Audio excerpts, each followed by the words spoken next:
mais um episódio de O Que Não Fazer em Vendas e tenho aqui ao meu lado Luiz Schmidt. Esse não é só mais um, é o episódio. Exatamente. Sabe quando você tá com o seu amigo ali que você já fez muita coisa junto? Já descasca muito fio junto. E hoje nós vamos trocar ideia. Aê, olha que legal. Muito bom. Sabe que agora já quebrando a liturgia aqui, né? Mas o Que Não Fazer em Vendas, como todo podcast, ele serve muito para trazer pessoas com as quais a gente lida no dia a dia, que a gente gosta de trabalhar com elas no dia a dia, pessoas que a gente sabe que tem conteúdo para passar, para bater um papo super legal aqui, né, Luiz? Exato. E essa é a ideia do podcast, né? Ser descontraído. Mas é muito legal porque aqui a gente traz talvez uma visão diferente das pessoas que a gente já vê num dia a dia. Exatamente. Tivemos várias O oportunidades. pessoal de fazer sabe quando a gente tá assim juntinho é porque tem um entrevistado top que tá aqui na nossa frente. Exatamente. Já tem esse gingado, a galera já sabe, né? Exatamente. E assim, invertendo um pouco a abertura que a gente normalmente faz, a gente convida a tua empresa para fazer isso também, né? Nosso plano de parcerias e patrocínios, ele está aberto justamente para isso, para que você e sua empresa possam trazer clientes, pessoas que vocês querem, que batam esse papo sobre vendas com a gente, né? Para gerar conteúdo para a gente e para gerar conteúdo para a sua empresa, para sua marca, né, Luiz? Pois é, afinal de contas, ter toda uma estrutura dessa, ter um host, co-hosts aqui falando e tal, e na frente ter alguém entrevistando e trazendo um conteúdo bom, de qualidade, em qualidade também de áudio, de vídeo. Cara, isso é simples fazer? Não, não é. Nós temos toda essa estrutura, estamos esperando a tua empresa para fazer isso. É isso aí, isso aí. O Que Não Fazer em Vendas é um podcast semanal que é distribuído pela Vesa TV, uma empresa do grupo ABCcom. Todas as terças-feiras, às 21h30, o episódio inédito da semana é publicado com várias reprises ao longo da semana, mas tem também outros lugares que a gente assiste O Que Não Fazer em Vendas, né, Luiz? Claro, nas nossas redes sociais você pode ver os nossos recortes. Exatamente. Vários. No Spotify você pode ouvir os nossos áudios em qualidade magnífica. Exatamente. E para você que gosta de Instagram, siga lá O Que Não Fazer em Vendas no Instagram. Mas falando de rede social, Luiz, onde é que acha Luiz Schmidt nas redes sociais? Praticamente todas. Estarei lá com os nossos recortes. Então estou lá no TikTok. Olha só, TikTok. Não faço dancinhas, faço recortes. No nosso LinkedIn e no nosso Instagram também, com os nossos recortes aqui, conteúdos também, em textos, algumas coisas legais. Acompanha, tem coisa boa lá. É isso aí, você me acha como Hugo Palestrando no LinkedIn, no Instagram e também no TikTok, com alguns conteúdos, e a gente sim coloca recortes aqui do Que Não Fazer em Vendas por lá também. Certo, Luiz? Certo, sem mais delongas. Vamos, olha só. Ao nosso convidado. Humanização em vendas é um assunto também que não perde a moda, né? A gente sabe a importância de humanizar os processos de vendas, principalmente porque cada vez mais esses processos de vendas eles precisam ter conexão com os nossos clientes, né? Aquela questão de técnicas de vendas somente bastam. Se de um lado somente técnicas de vendas não bastam, do outro lado também somente motivação não basta. O que cola essas questões é realmente tratar a humanização em vendas de uma forma mais abrangente, né? Olha só, a gente vai falar de humanização em vendas em época as pessoas falam que vamos montar máquinas de vendas, mas a máquina de venda é feita com pessoas que estão do outro lado.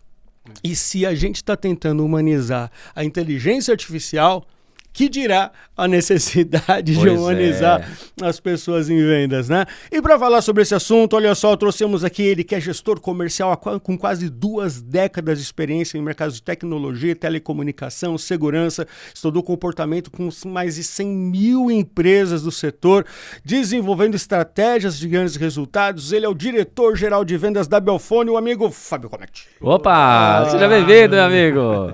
Ainda não sou o diretor, mas eu sou o gerente geral da É empresa. que aqui nós profetizamos, será em breve. É isso aí, a gente já puxa a fila ali na frente. Alô, César, alô, por favor, ó, temos aqui, vamos profetizar em breve. Vai voltar para anunciar. Um abraço aí para todos da Belfone. Obrigado, Luiz e Hugo, pelo convite. Imagina. Vamos bater esse papo aí sobre humanização de vendas e outros temas mais aí. Boa. Bom, a gente estava aqui no backstage, né, conversando um pouco, mas conta pra gente um pouco da tua trajetória na área de vendas e olhando para essa questão de humanização, como é que você vê a tua carreira e a posição, as atividades que você desenvolve agora? Bom, gente, eu comecei muito cedo em vendas, né? Comecei me virando com 16 anos. Olha Na só. época, eu comecei vendendo CD. Olha isso. Pirata. Olha, né? Eu pegava na escola, tinha umas listas que a gente recolhia de cada pessoa interessada em fazer e personalizava um gravava um CD, né? Um mix de músicas. Um mix de músicas, entregava numa capinha lá, que a gente fazia preto e branco mesmo, mas entregava o CD que a pessoa quisesse ouvir, né? Então, eu já costumo dizer que eu trabalhava com um trabalho mais personalizado desde cedo. Então, me virei, eu não tinha mesada de pai e mãe, eu acabei tendo que entrar nesse modelo aí, né? Então, desde cedo me virando e vendendo alguma coisa desde os meus 16 anos, né? E aí depois eu acabei entrando para o mercado de tecnologia por conta da minha mãe, que trabalhava com telefonia. Olha só.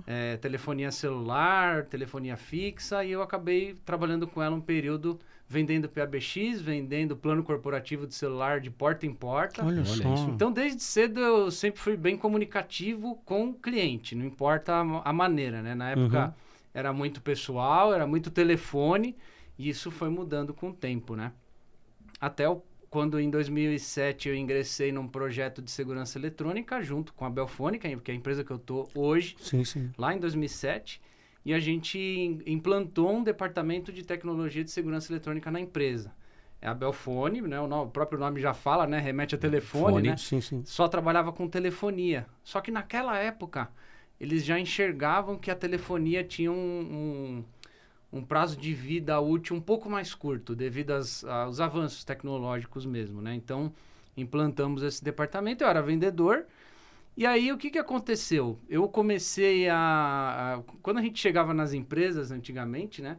A gente sentava na cadeira, tinha um telefone, um computador e se vira.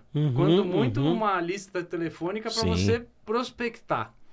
E foi mais ou menos assim que eu comecei lá. E aí a gente tinha a responsabilidade pela montagem da nossa carteira de clientes era nossa. A gente cadastrava o cliente, a gente ia atrás, E aí naquela época, eu me lembro muito bem que para determinar o perfil da minha carteira de clientes, eu falei assim, eu só vou querer clientes que tenham um site. Eu não sei por que eu cismei com isso. Fez um filtro lá. Falei assim, não, eu vou atrás dos caras que tem site, porque esse cara vai estar na internet, alguém vai achar ele. Na lista é importante, mas o cara na internet acho que o pessoal vai achar mais fácil, e aí, por consequência, ele vai fazer mais negócio, então eu vou vender mais.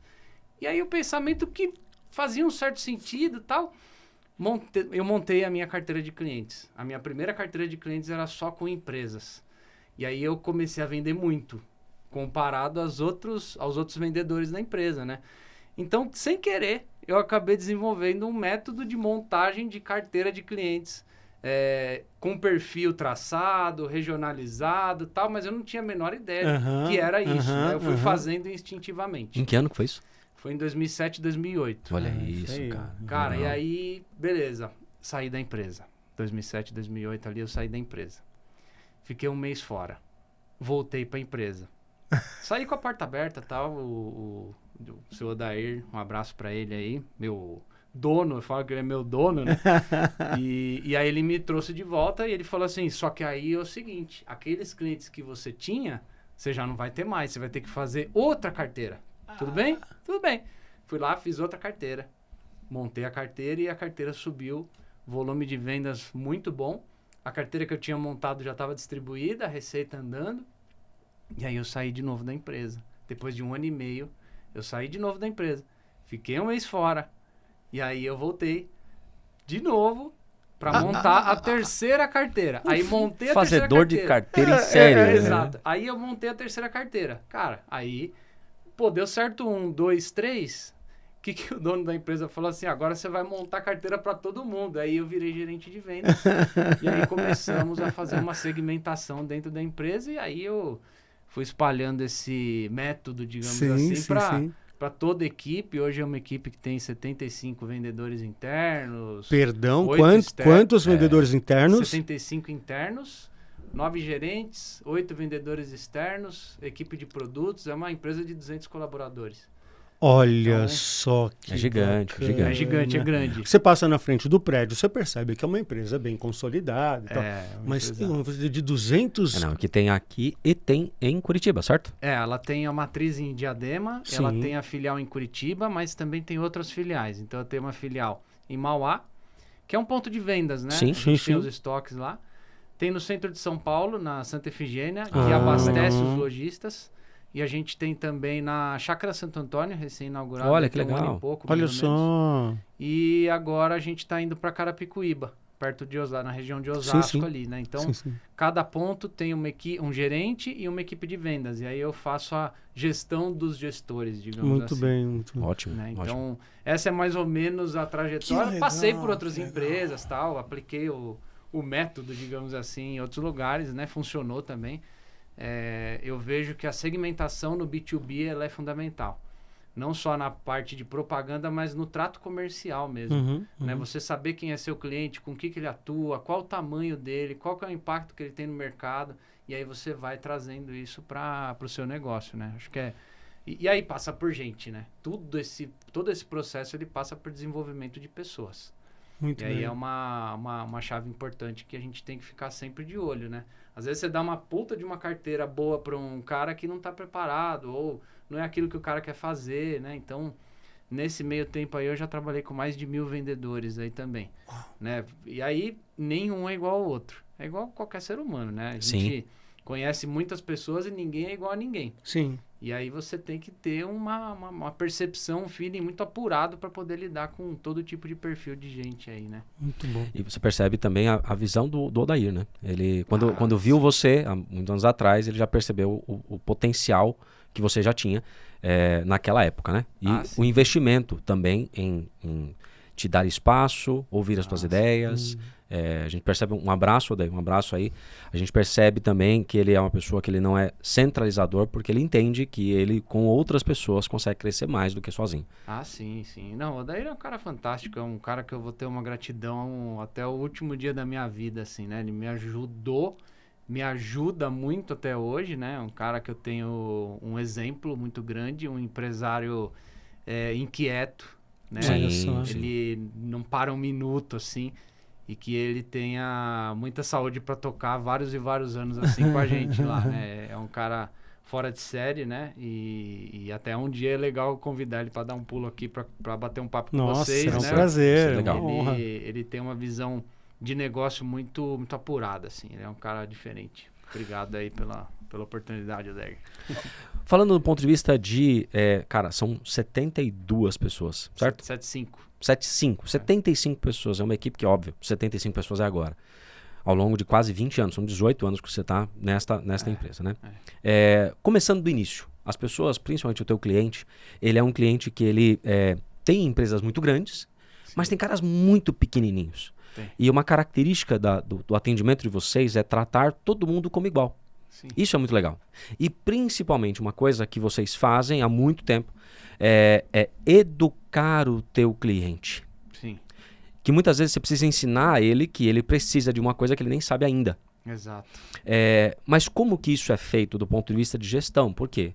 Muita empresa fala, nossa, eu preciso educar o meu cliente. Mas não separa uma sala, pinta ela toda bonita, põe um computador, separa o pessoal e fala, vai lá. Ou seja, acho que isso é importante, mas não tenho culhões para fazer o investimento necessário que a Belfone fez, por exemplo, há muitos anos atrás. Há quantos anos eu vou lá fazer treinamento naquele espaço? Treinamento, comer churrasco, já fiz um monte de coisa ali. Mas vamos lá, do ponto de vista de gestão, como que vocês levam essa questão da importância da educação confrontando com metas? Porque todo dia tem venda. Como é que funciona isso na mente do gestor? Bom, por isso que eu falo da importância da segmentação no negócio B2B. Então, um exemplo, lá a gente trabalha com multissegmentos. Então, eu tenho segurança eletrônica, eu tenho redes, eu tenho telefonia, eu tenho energia. Quem que eu vou chamar para um treinamento de alarme? Inicialmente, quem trabalha com alarme. Se eu não souber quem são os clientes que trabalham com esse segmento, eu vou sair disparando e-mail marketing, WhatsApp, telefone, para quem? Então, a segmentação é importante por isso. Eu trago para o treinamento o cliente que eu sei que trabalha ou que tem potencial para trabalhar. A gente tem hoje várias empresas do mundo da telefonia que hoje não instalam mais PBX. Hoje a comunicação está em nuvem. Sim. Basicamente, hoje o cara vai lá, espeta um telefone IP dentro de um sistema de rede, aciona um serviço em nuvem e acabou. Antes era aquele monte de equipamento, fio para tudo que é lado, né? Só que esse cara teve um momento que ele não tinha perspectiva de futuro. Então a gente precisava apresentar para ele um portfólio de produto onde ele tinha uma alternativa de instalação, que ele já tinha mão de obra. Era basicamente, né? São cabos diferentes, mas produtos que vão na ponta similares, né? Ele não está instalando um telefone, mas ele passa um fio e puxa uma câmera. Ele puxa um ponto de rede. Então, a gente apresentar para os clientes possibilidades de portfólio para que ele continue no negócio ou amplie o seu portfólio. Só que para isso eu preciso conhecer o meu cliente. Eu vou oferecer uma oportunidade de negócio para o cliente que se posiciona como afim daquele negócio. Então, lembra que eu falei sobre a questão de, eu vou ter os clientes aqui que tem site. Porque, esses caras estão posicionados num determinado nível, ele se coloca no mercado como uma empresa, né? Hoje ainda, a gente vê muita empresa que nem tem rede social. Impressionante o atraso que esse pessoal tem de não ter uma rede social, não ter um site, mas que levanta uma grande quantidade de negócio. Então, a gente trabalha a segmentação do perfil para, em cima desse perfil, eu fazer a oferta do treinamento certo, do produto certo, e aí eu consigo colocar isso numa engrenagem que funciona. Não adianta a gente querer vender carne para quem é vegano, digamos assim, né? Sim. Não tem muita lógica. Então, a gente acaba em cima de um perfil trabalhando o nosso portfólio, né? Então... Isso nasce a partir de uma demanda de oferta de produto, por exemplo? Olha, a gente observou aqui que precisamos vender tal produto. A curva não está como a gente gostaria. Então, vamos chamar a galera do segmento, vamos treinar para provocar um aumento de demanda. É esse o ponto de partida? Mais ou menos. Vai depender muito de cada empresa como ela conduz esse tipo de coisa. Porque você cria as oportunidades também, né? Então, muitas vezes você tem lá vou dar um exemplo aqui. Provedor de internet. Provedor de internet, por exemplo, ele leva banda larga para casa das pessoas. Ótimo. Eu chego num provedor de internet e digo assim para ele: você já entra na casa das pessoas, não entra? Entro. Você já passa fibra ótica, não passa? Passo. Olha... E se você ampliar seu portfólio para trabalhar com câmera de segurança? Isso não é uma coisa que vem de um fabricante ou de alguma... Às vezes vem também, lógico, do fornecedor, do fabricante. Mas são coisas que você vai criando, são oportunidades de negócio que você vai mostrando para o seu cliente. Então, o cara da telefonia lá atrás que começou a trabalhar com câmera foi um trabalho que foi feito de conscientização. Olha, você está já puxando o cabo do telefone. Por que você já não puxa aqui, instala uma câmera, agrega serviço, né, no seu portfólio? Depende muito da criatividade de quem está à frente, quem está liderando essa puxada do negócio. E acho que isso se aplica em qualquer segmento, né? Sabe, alguns episódios atrás, a gente fez dois aulões sobre movimentos de vendas em momentos de instabilidade, né? Naquele momento a gente viu um início de ano muito conturbado, né? Por N questões, né? De notícias nacionais e internacionais. E a gente começava a colocar ali o gestor de vendas, gestora de vendas, calma a cabeça, não entra no desespero e começa a conduzir seus negócios no sentido de trazer mais consistência num mundo de instabilidades. Ouvindo você falar, me coloca na seguinte questão. Bom, tem um monte de lição de casa que está muito claro que vocês pegaram com afinco para fazer. Leva tempo, não é simples. Aí é que é essa questão. Eu queria que você falasse sobre o esforço, porque uma coisa é ter a ideia, né? Claro. Precisamos fazer segmentação dos nossos clientes. A ideia é o tempo todo, né? Precisamos ter, e aí a gente fala isso aqui de monte, né? A gente fala que perfil de cliente ideal e canja de galinha não faz mal a ninguém, né? Não, precisamos segmentar os nossos clientes, precisamos criar... Uma coisa é ter a ideia. Mas conta pra gente sobre o esforço necessário para você chegar nessa questão de clientes segmentados e ações de vendas que estejam apropriadas e alinhadas para cada um desses segmentos. Na descrição que você deu aí no começo, né? Quando eu falo lá que eu pessoalmente fiz a análise de mais de 100 mil empresas, eu fiz mesmo. Tive que olhar uma por uma, entender o perfil de cada uma, né? Então, isso levou anos e anos para acontecer. No meio desse caminho, as empresas vão quebrando, o mercado vai mudando. Eu vejo assim, as pessoas precisam pensar um pouco mais longo prazo. Não existe curto prazo para uma ação nesse sentido. Por exemplo, eu quero mudar a minha operação comercial aqui na empresa.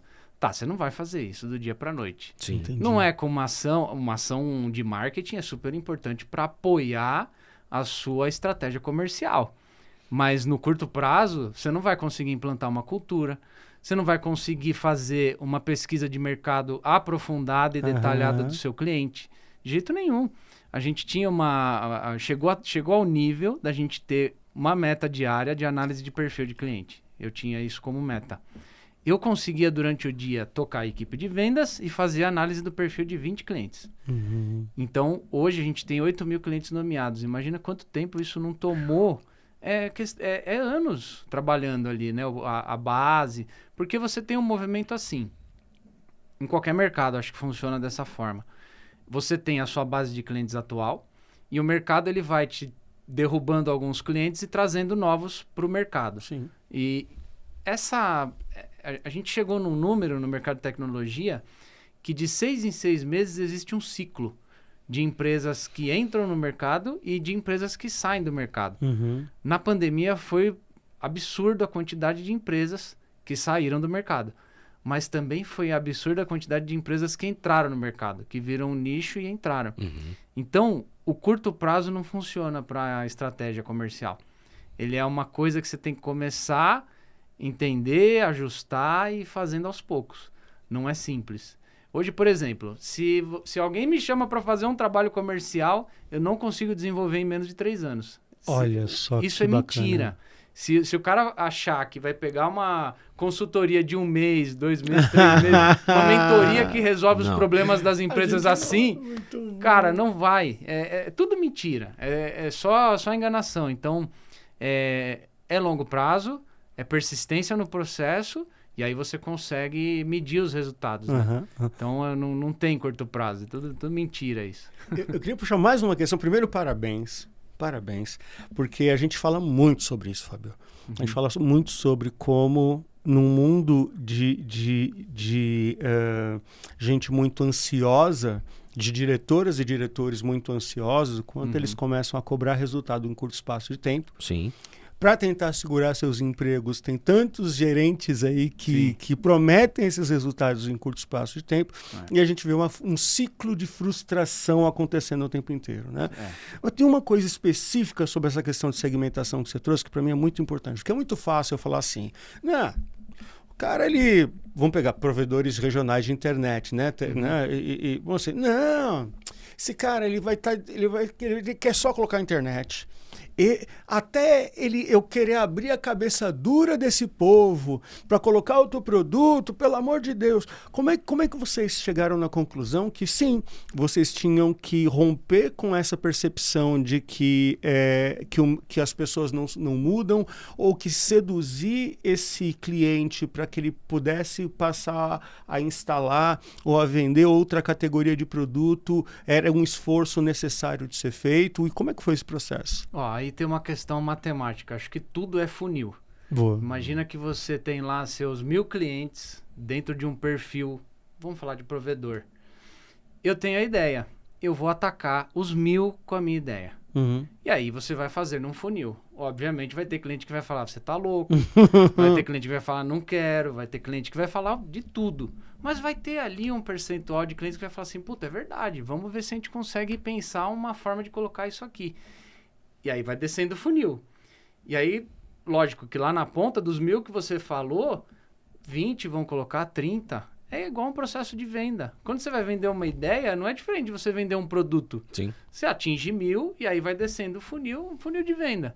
Então, não é um negócio fácil, mas se você conseguir apresentar a sua ideia para uma quantidade X, ele vai descendo num funil como qualquer outro funil de venda. Você não está vendendo um produto, mas você está vendendo uma ideia de negócio para o seu cliente. E esse é um ponto que eu acho que as empresas hoje que trabalham com B2B, principalmente venda recorrente, eu sou do mercado de distribuição. Na teoria, todos os meus clientes precisam comprar todos os meses, porque eles revendem o meu produto. Sim, sim. Tá, mas nem sempre é assim que funciona. Vai ter momentos que o cliente vai comprar muito, pouco, aí tem uma questão de relacionamento envolvida. Se eu não estiver muito próximo do meu cliente, o concorrente vem, se aproxima. Às vezes a minha logística falha e aí a do concorrente está melhor. Então isso acontece em qualquer lugar. Agora, quando a gente entra com uma ideia, é a mesma coisa. Eu entro com a ideia, se ela não for consistente também, não faz sentido, né? Sim. Aí não faz sentido nenhum. Mas eu acho que eu vejo como um grande funil. Você tem que persistir nessa ideia. De cada 1000, um percentual vai aderir ou não. Né? A gente está com hoje um cenário... o nosso principal negócio hoje é segurança eletrônica. Uhum. Então, esse é um mercado super técnico e ele é um mercado super concorrido. A gente briga muito... O meu cliente briga muito com a internet, né? Uhum. E esse mercado ele vai passar por um processo de adaptação, de legislação até. Um assunto um pouco mais técnico e tal. Só que o mercado não está preparado para isso. Então, o nosso objetivo dentro da empresa é levar para o cliente essa conscientização e a partir dessa conscientização sobre legislação, sobre negócio, fazer com que ele se aproxime mais da gente. Porque essa caneca aqui, hoje você acha na internet em qualquer lugar. Você pode fazer com 1 milhão de empresas essa caneca aqui. Personalizar ela e colocar o nomezinho. Mas talvez você faça essa caneca aqui com alguém que você conheça, seja próximo de você, que te ajude a falar, se você botar um nome, por exemplo, na caneca, vai dar um outro aspecto. Então, esse é o tipo de coisa que a gente faz lá. A gente tenta se aproximar do cliente e, através de algumas dicas de negócio, tentar deixar ele junto com a gente, né? Boa. Quero trazer uma pergunta aqui. Normalmente a gente fala de vendas B2B de serviço. Sim. E o que a gente busca sempre é a recorrência. Claro. Mas a recorrência em serviço é muito diferente para quem vende produto. E vocês, vendendo produto, com certeza gera na gente assim cara, como é que esses caras fazem para prever orçamento? Uhum. Você imagina, 75 vendedores, os caras estão esperando o salário do mês que vem. Então, como é que funciona esse planejamento de vendas a longo prazo e quais as estratégias que vocês utilizam para garantir uma venda futura? Sim. Bom, meu ponto de vista, pode ser que na empresa ou em qualquer outro lugar as pessoas pensem um pouco diferente. Quando você tem a segmentação dos seus clientes, você conhecendo quem são os seus clientes, com que eles atuam, qual o perfil, fica muito mais fácil de você fazer projeções de vendas. Óbvio, as projeções de vendas elas são feitas com base num histórico, e aí as metas de vendas a gente faz a projeção para frente, né? A gente faz muito baseado em histórico. Eu olho muito para trás e falo, bom, eu tenho aqui uma base de 1000 clientes, 500 compraram, eu preciso aumentar a quantidade de clientes comprando, e aí a partir disso eu vou subindo a meta de vendas. O que eu aprendi ao longo desses anos, quem não mede, mente. Então, quem não mede para trás, mente. Por quê?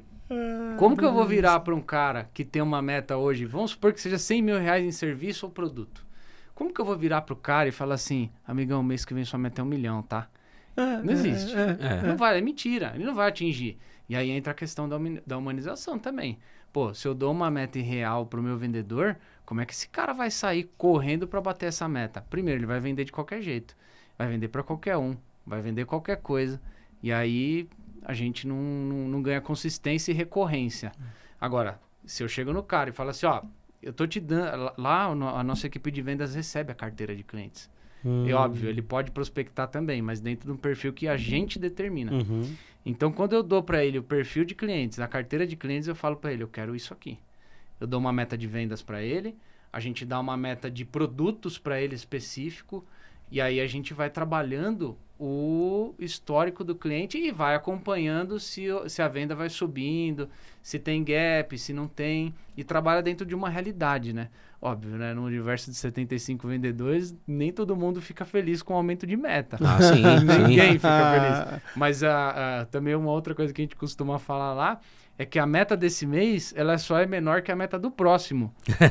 Já tá projetado. A gente já faz a meta pro ano, então assim, já sabe que a meta vai subir. Então, o que eu preciso fazer para chegar nessa meta? Eu tenho que aumentar a minha base, eu tenho que manter o cliente que está comprando, eu tenho que reativar o cara que parou de comprar, e aí entra os indicadores de performance, que aí cada empresa, né, parece que tem os seus preferidos, né?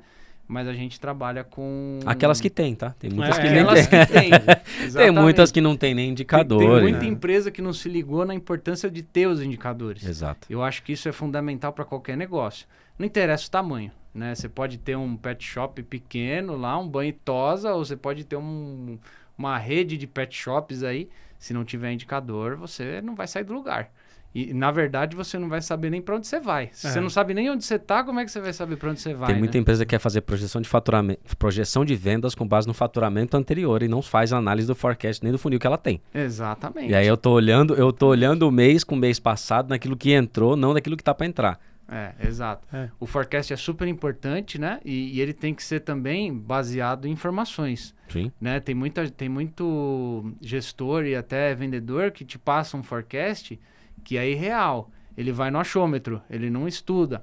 Então, o que eu vejo que a importância de você estudar não só o perfil do cliente, que eu acho que é fundamental, mas você estudar o comportamento de todos os clientes.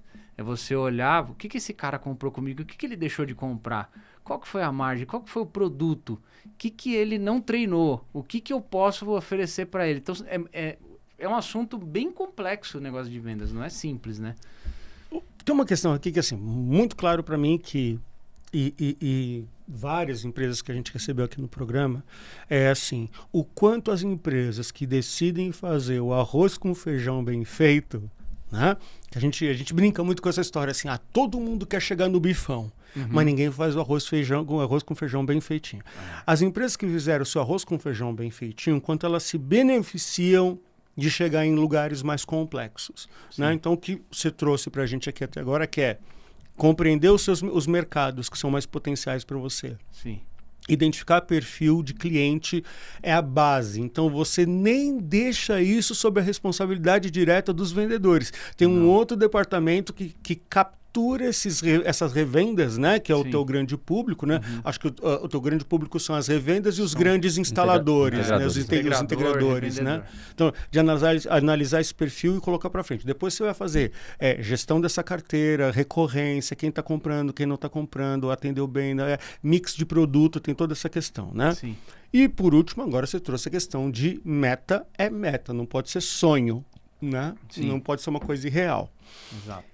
Essa é a base, é a lição de casa para aí então você pensar na humanização junto dos seus vendedores, porque o que você está trazendo aqui para a gente é que vocês se ocuparam consistentemente de dar uma estrutura, uma infraestrutura importante de vendas para que essa turma toda pudesse vender.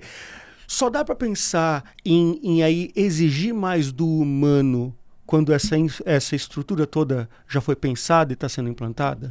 Não necessariamente, porque no fundo, o nosso próprio cliente, ele é um cara que às vezes ele não tem um CRM igual eu tenho. Ele não tem toda uma estrutura igual eu tenho. Muito pelo contrário. Pensando como meu cliente aí qualquer mercado. A gente tem empresas que trabalham controlando os seus processos no Excel. Sim. Tem empresa menor ainda que trabalha controlando o processo num caderno. Mas tem uma equipezinha de vendas lá, 1 ou 2 vendedores, 3, 4, não importa a quantidade. Cuidar de gente independe da estrutura da empresa. Eu vejo que, óbvio, você nunca vai conseguir agradar todo mundo. Sim. Isso é um ponto pacífico quando se fala em gestão de pessoas, né? Mas você tem que cuidar, obviamente, né? Eu acho que o grande início para isso é o processo seletivo. Tem empresa que não tem processo seletivo. E contrata por indicação, coloca parente para trabalhar, enfim. Aí vira aquela bagunça, geralmente, né? Empresa familiar acontece bastante. E a nossa base de clientes das empresas, 90% são familiares. Sim, são familiares, sim. pai, mãe, irmão, e vai tocando e a empresa vai crescendo, né? Então, você saber quem você está colocando, assim como você avalia o perfil do seu cliente no detalhe e tal, é o processo seletivo de quem você vai trazer para trabalhar com você. Para vendas, não dá para ser alguém que não tenha ambição. E eu gosto de separar duas coisas. A ganância da ambição. Tem que ser vendedor ambicioso. Ganancioso é o cara que vai atrapalhar o ambiente. O ambicioso é o cara que vai construir para ele poder crescer. Então, tem diferenças aí, né? Então, eu acho que o processo seletivo é um ponto importante e a educação do cara. Depois de muitos anos, a empresa colocou uma trilha de conhecimento para o cara que entrou na empresa fazer. Não existia. Era um processo que a gente tirava a liderança da empresa para ficar uma semana trancado numa sala e aí ficava a liderança inteira uma semana do mês focada em treinar pessoas. Aí a gente digitalizou. Legal. E aí, digitalizar também é uma forma de humanizar o negócio. Porque, Sim. pô, você vai parar a liderança da empresa para poder treinar o funcionário. E a gente, através da digitalização, conseguiu medir qual era o nível de conhecimento da equipe. Então, isso ajudou bastante. Então, não tem muito segredo, cara. Assim, o que eu costumo dizer, assim, vendas não é uma coisa que você tem que mandar ninguém para a lua, não. O arroz com feijão bem feito, como você falou, se bem feito, obviamente, dá resultado. Agora, chegar com fórmula mágica para a equipe, a gente usa várias doses de motivação lá na empresa. A gente faz chamada, reúne o pessoal, faz gritaria, vamos, a gente faz tudo isso. Mas se a gente não dá ali para o cara uma estrutura, pô, como é que ele vai se desenvolver? Cuidar de gente é o tempo todo, né? Às vezes você tem um funcionário lá com 10 anos de empresa e às vezes o cara não está num bom momento, você tem que ir lá, tem que ouvir. E óbvio, né? Vai ter momentos que, como todo bom pai e mãe, digamos assim, né? Porque a empresa também não é família, né? Isso aí. Empresa é empresa. Você precisa ter uma conversa um pouco mais dura e faz parte do jogo, né? Não tem muito segredo, não. Nosso público, na grande maioria, são empreendedores, gestores, essa é a galera que vê, né? Mas tem muitos vendedores e vendedoras também que assistem a gente, né? Até para pedir conselhos e tudo mais. Eu sinto isso na pele, porque quem me acompanha sabe que um dos meus negócios, o principal negócio é a Schmidt, que a Belfone é o nosso principal fornecedor, então a gente tem uma parceria de muitos anos. E a gente vive uma pressão por mão de obra absurdamente grande. Sim.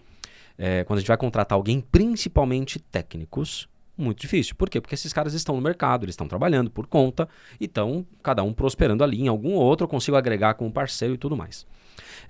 Isso é uma realidade, porque eu olho um universo desse tamanho, você olha um universo gigante. Sim. Isso é uma realidade do mercado? Tem oportunidade para quem está assistindo a gente e fala, puxa, quero mudar de carreira.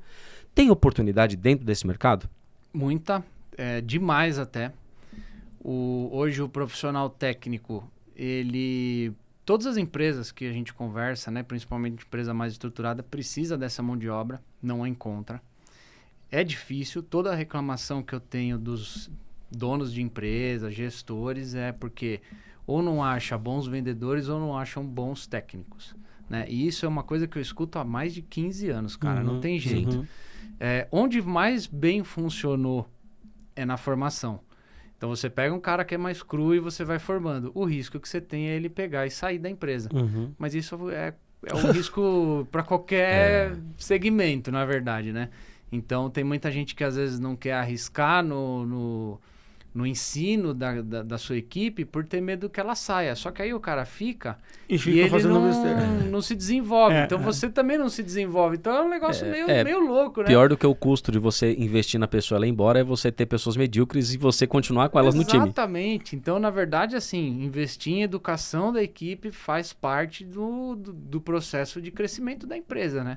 E isso serve para qualquer área, desde a área técnica, a área de vendas. Na Belfone, a gente é muito formador de vendedor. Sim. Dificilmente a gente contrata alguém que vem do mercado de um concorrente. Lógico, acontece às vezes de vir de um concorrente e tal, mas a gente é muito formador de vendedor de tecnologia. Né? E vender tecnologia não é uma coisa simples, né? É legal, porque, tecnologia te facilita muito a vida. Só que hoje eu tô te vendendo esse microfone, amanhã ele já tem outra especificação. Então, o cara que trabalha com tecnologia, ele tem que gostar de estudar.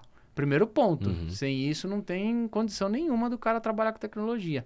E aí, isso serve para qualquer tipo de produto. Você vai trabalhar com um produto alimentício, hoje ele tem uma especificação, amanhã ele vai ter outra. Ainda mais com uma Anvisa em cima. Sim. Você vai vender produtos de marketing ou publicidade, mesma coisa. Tá? Tecnologia muda o tempo todo. Então, cara, tem que investir na qualificação, na formação. E posso falar algo? O pessoal de vendas lá não quer sair de lá, não, viu? Ah, é? Não, eles treinam o pessoal não quer sair de lá, não. O pessoal é firme lá. Sabe que é muito interessante isso, porque se você visitar as redes sociais da Belfone, é um grande barato, né? Porque tem recorte de podcast, tem participação em feira, tem curso de não sei o que lá, tem turma de não sei o que lá, tem visita técnica em clientes que vocês fazem para formação. Todas essas ações, seja de formação do teu colaborador, do teu pessoal de vendas, do teu pessoal técnico, ou dos técnicos dos teus integradores, dos teus clientes integradores, esse esforço geral em educação, ele é cultura da empresa, certo? É a cultura da empresa. E a partir... Então, assim, Daí vem duas perguntas. Uma é, isso nasceu como uma empresa ou vocês descobriram ao longo do tempo? Primeira pergunta. E a segunda é, como vocês conseguem... Para você já trouxe muito aqui que vocês são data-driven, né? Vocês medem muito o resultado. O quanto vocês conseguem medir o resultado dessas ações de educação ou por ser cultura vai meio na percepção e taca pau?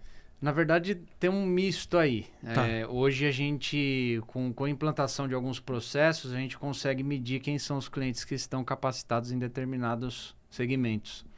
Mas nunca foi assim. Nem sempre foi assim. A gente fazia muito à base de cultura. Então, quando a gente treina um cliente e começa a acompanhar a partir daquele treinamento se ele está desenvolvendo a linha de produtos, maravilha. Mas nem sempre foi assim, isso é bem recente lá na empresa. Melhor que uma empresa de 37 anos vai para 38 já. Nem sempre foi assim, mas eu acho que é importante sim se você tem uma cultura de treinar, se você tem tanto interno, né, o público interno como clientes, você tem que acompanhar o que acontece depois. De novo, né, quem não mede, mente. Às vezes você dá um treinamento pro cara e aí ele não desempenha naquela linha. Às vezes ele não entendeu, né? Passou na prova, mas não entendeu, ou não aderiu, ficou com dúvida, e aí você tem que chamar o cara de novo. Pô, vamos lá, o que tá acontecendo, né?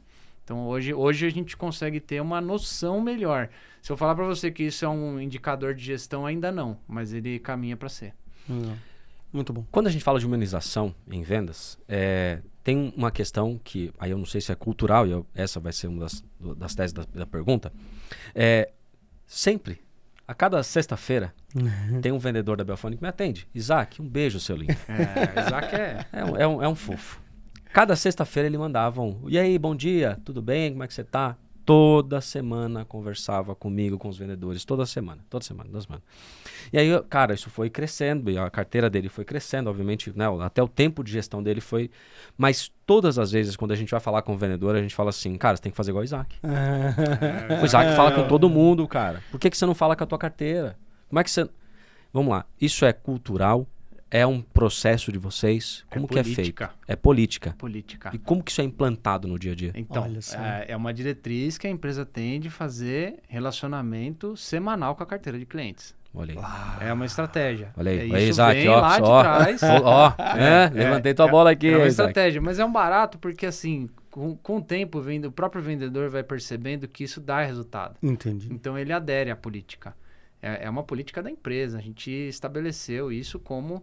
Porque assim, você segmenta a carteira, você já coloca um perfil de clientes para aquele vendedor. O vendedor é especialista no assunto dos clientes. Não tem por que ele não falar com os clientes. Não tem por que ele não fazer a prospecção, não tem por que ele não se relacionar com os clientes. E esse nosso mercado de distribuição, mas qualquer mercado, ele o que vai determinar a venda lá na ponta é relacionamento. Não tem jeito. Sim. Então, que de produto, preço, margens é muito parecido, tudo muito parecido, sim. né? Ó, eu concorro hoje com 25 distribuidores na Grande São Paulo que vendem o mesmo produto no mesmo preço. Nossa. Então, como é que eu ganho esses clientes? Como é que eu ganho essa venda? A base de relacionamento, a base de proximidade, é levar ideias novas para o cliente, alertar ele quando aparece essa questão do Estatuto da Segurança Privada, por exemplo. São várias situações que você tem que criar. Tem que ter, primeiro, tem que ser criativo. Porque tem hora que você fala assim, não sei mais o que eu faço aqui para poder crescer, né? Porque o mercado também não nasce cliente em árvore, né? Assim, não é que nasce, tem um ciclo de empresas e tal, mas ela tem um período para acontecer. E às vezes você já bateu em toda a sua base e fala assim, e agora, né? Então, você tem que ir através de ideias e atingir o seu cliente, né? É mais ou menos por aí. Muito bom. Estamos num mercado, num momento um pouco incerto, né? Sim. Como que você e vocês, né, estão vendo ali essa perspectiva econômica dos próximos meses? E, na tua opinião, o que é, do ponto de vista de tecnologia, que deve despontar? Então, são duas perguntas. A primeira é a perspectiva econômica e o segundo é uma tecnologia que deve despontar. Bom, eu vejo com bons olhos as oportunidades que estão vindo. Eu não vejo como um cenário ruim, não. Óbvio, você pega lá, Estados Unidos e China, uma briga desgraçada entre eles na questão das tarifas, né? Mas a base tecnológica hoje no Brasil vem da onde? Vem da China. Se a China não fornecer mais tanto para os Estados Unidos, o canhão vai estar mirado para cá. Toda a tecnologia acaba desembocando aqui. Eu vejo que para os próximos anos a gente vai ter uma injeção de tecnologia muito grande aqui e, por consequência, todo o mercado que trabalha com tecnologia, ele vai passar a usar muito mais analíticos, softwares, inteligência artificial. Vai ter muita injeção de tecnologia. Por outro lado, eu acho que a gente já passou por situação muito pior. Quando eu lembro da pandemia, Luizão, para mim já é esse é o target. Esse é o target, porque na pandemia, até lembrar aqui de um momento, né? A gente precisou fazer um trabalho de conscientização com os clientes que trabalhavam com tecnologia. Esses caras começaram a entrar em desespero, porque falou assim, e agora? Não vou poder instalar, não vou poder ir até o cliente. A gente fez um movimento de gerar para as empresas cartas, onde a gente colocava o nome da empresa, o logo da empresa, dizendo que ele era serviço essencial. Eu sou essencial. Eu sou essencial. Eu cheguei a fazer isso. A gente fez um movimento nesse sentido porque as empresas estavam travadas. E agora, o que eu faço? Falei, não, apresenta essa carta para o síndico e vai fazer suas instalações, vai fazer... Lógico, aí tinha uma cartilha de cuidados, né? Máscara, higienização, máscara, álcool gel, não sei o quê. Então, a gente orientava os caras a colocar o álcool em gel em evidência lá quando o cara fosse instalar. A gente andou com essa cartinha no carro, acredita? A gente andava com a cartinha no carro. Pra falar, não, peraí, eu sou essencial, calma, é um serviço essencial. Exato, tinha que andar com a cartinha no carro, porque aí tinha uma questão do super rodízio. Puta, então aquilo pra mim é um parâmetro de problema. Aquilo foi um problema. Agora, Genial. Guerra tarifária, dólar alto, não sei o que, nem me assusta, cara, sinceramente, porque eu trabalho com tecnologia.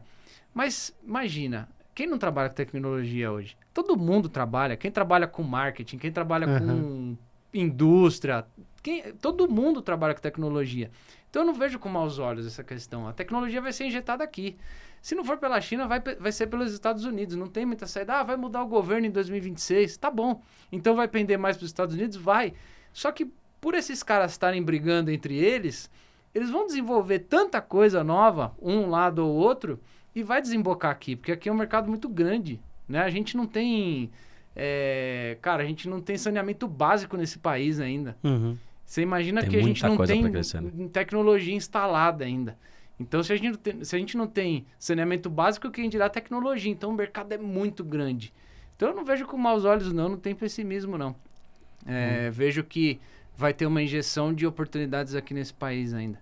Independente de governo, esse tipo de coisa aí. E do ponto de vista de tecnologia, o que você acredita que deve despontar nos próximos meses? Cara, eu vejo que do ponto de vista de tecnologia, o que vai despontar nos próximos meses e anos é o ser humano usando a inteligência artificial.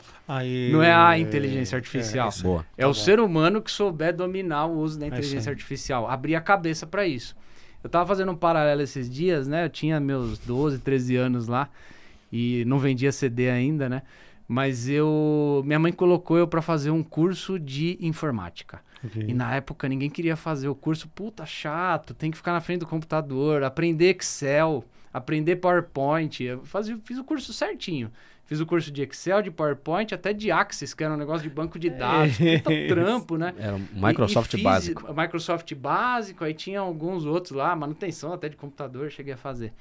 Mas é um movimento igual que está acontecendo agora.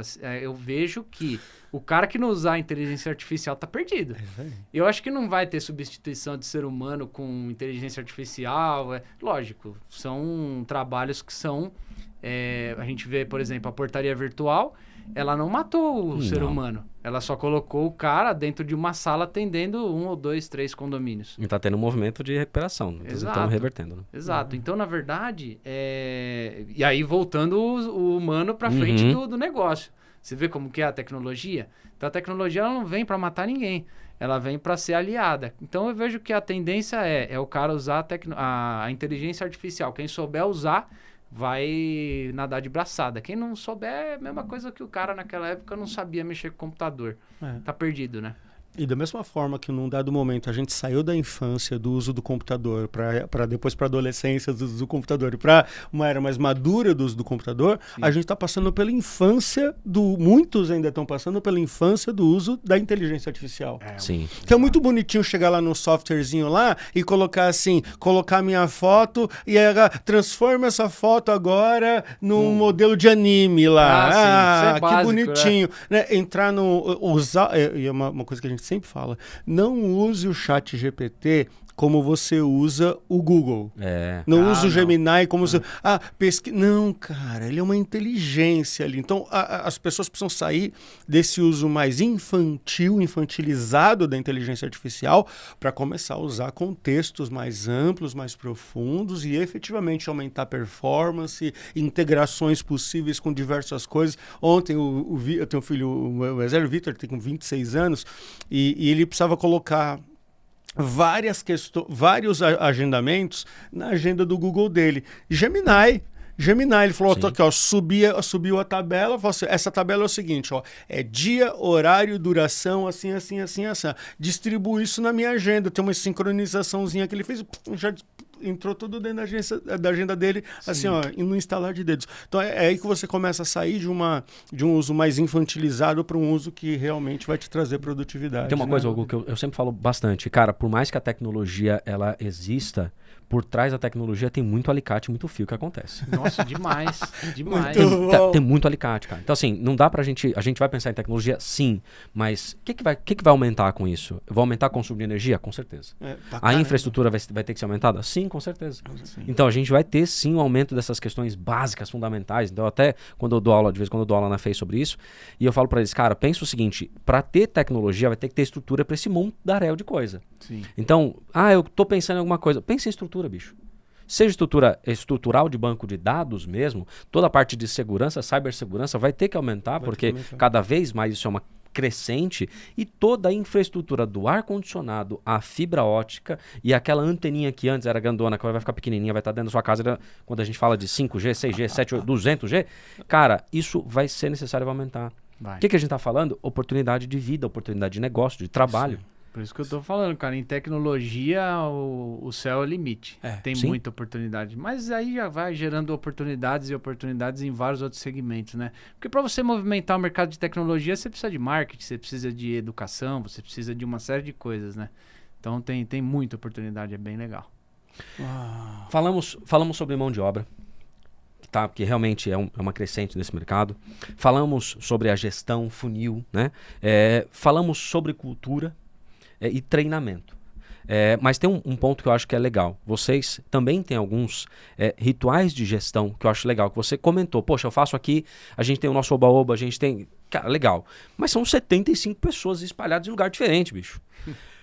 Quais são os rituais de gestão que para você são preponderantes? Tem reunião de início, reunião de fim? Você falou que tem que ponderar isso. Como que é o que para você é fundamental para ter uma boa gestão de uma galera desse tamanho aí?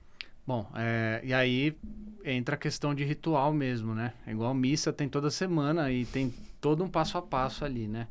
Eu vejo que uma reunião com o time de vendas é fundamental para você falar de como está posicionado seus números. Você tem que falar, tem que colocar ali, como que pedir opinião, feedback do que está acontecendo, né?